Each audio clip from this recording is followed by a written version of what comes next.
नमस्कार, मी पंजाब डक. आज आहे 28 जुलै 2025 श्रावण सोमवार मधला पहिला श्रावण सोमवार आहे. कोल्हापूर जिल्हा, सातारा जिल्हा, सांगली जिल्हा या भागामध्ये आणखी 2-3 दिवस थोडं सरी चालू राहतील. पण तुम्हाला सांगतो की तुम्ही काय करा, 8 तारखेपर्यंत 8 ऑगस्ट पर्यंत तुम्ही काय करा, ऊसाला खत घेऊन टाकून घ्या, शेतीचे कामं करून घ्या.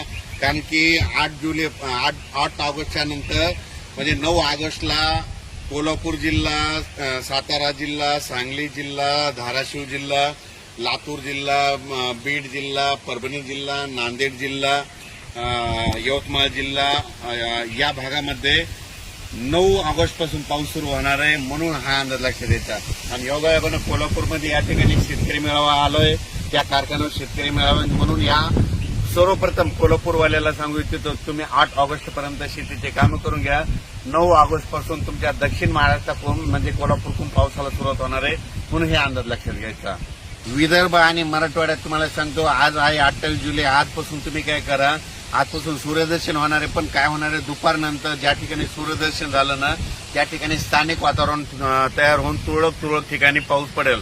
म्हणजे हे अंदाज लक्षात येतात. पण तुम्हाला एक सांगतो की विदर्भ मराठवाड्यातल्या शेतकऱ्यांनी काय करायचं, पूर्व विदर्भ आणि पश्चिम विदर्भ तुम्ही काय करा, शेतीचे कामं 8 ऑगस्ट पर्यंत शेतीचे कामं करून घ्या, फवारण्या करून घ्या. सोयाबीनला देखील फवारण्या करा, कापसाला देखील खत घालून घ्या. त्याच्यानंतर ज्या ठिकाणी सोयाबीनमध्ये पाणी साचलं तिथं सुपर फॉस्फेट टाका, कारण की तिथलं पाणी आटून जातं. कापसामध्ये पाणी साचलं असलं तर तिथं देखील सुपर फॉस्फेट टाका, तिथलं आटून जातं. आणि तुमचे कापस ओंबळत असेल तर काय करा, त्या कापसाच्या बुडाला पाय द्या. पाय दिल्याच्या नंतर तुमची ती मर देखील थांबते. म्हणून हे लक्षात घ्यायचं. पूर्व विदर्भ आणि पश्चिम विदर्भामध्ये सांगायचं झालं तर 8 ऑगस्ट पर्यंत आता हवामान कोरडं राहणार आहे, सूर्यदर्शन होणार आहे. 9 ऑगस्ट पासून परत पावसाला सुरुवात होणार आहे. आणि विदर्भामध्ये पूर्व आणि पश्चिम विदर्भामध्ये 10, 11, 12, 10 ऑगस्ट ते 14 ऑगस्ट दरम्यान पश्चिम विदर्भ आणि पूर्व विदर्भामध्ये पाऊस सुरू होणार आहे. म्हणून हा अंदाज लक्षात घ्यायचा. आणि मराठवाड्यामध्ये सांगायचं झालं तर परभणी जिल्हा, लातूर जिल्हा, बीड जिल्हा, धाराशिव जिल्हा, नांदेड जिल्हा, हिंगोली जिल्हा या भागामध्ये 9 ऑगस्टला वरुण राजाचं आगमन होणार आहे. म्हणून तुम्ही काय करा, 8 ऑगस्ट पर्यंत शेतीची कामे करून घ्या. त्याच्यानंतर राहिला जालना जिल्हा, संभाजीनगरकडे 11 ऑगस्टला तिकडल्या भागामध्ये पाऊस येणार आहे. म्हणून हे अंदाज लक्षात घ्यायचा.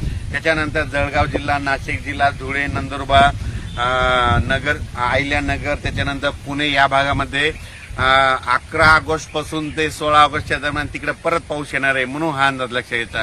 9 ऑगस्टला सुरुवात होणार आहे. कोल्हापूर, सातारा, सांगली, सोलापूर जिल्हा, धाराशिव जिल्हा, लातूर जिल्हा, नांदेड जिल्हा, हिंगोली जिल्हा, यवतमाळ जिल्हा, परभणी जिल्हा, बीड जिल्हा या भागामध्ये 9 ऑगस्ट पासूनच पावसाला सुरुवात होणार आहे. म्हणून तुम्ही काय करा, 8 ऑगस्ट पर्यंत शेतकऱ्यासाठी आनंदाची बातमी, सूर्यदर्शन होणार आहे. शेतीचे कामे करून घ्या. धन्यवाद.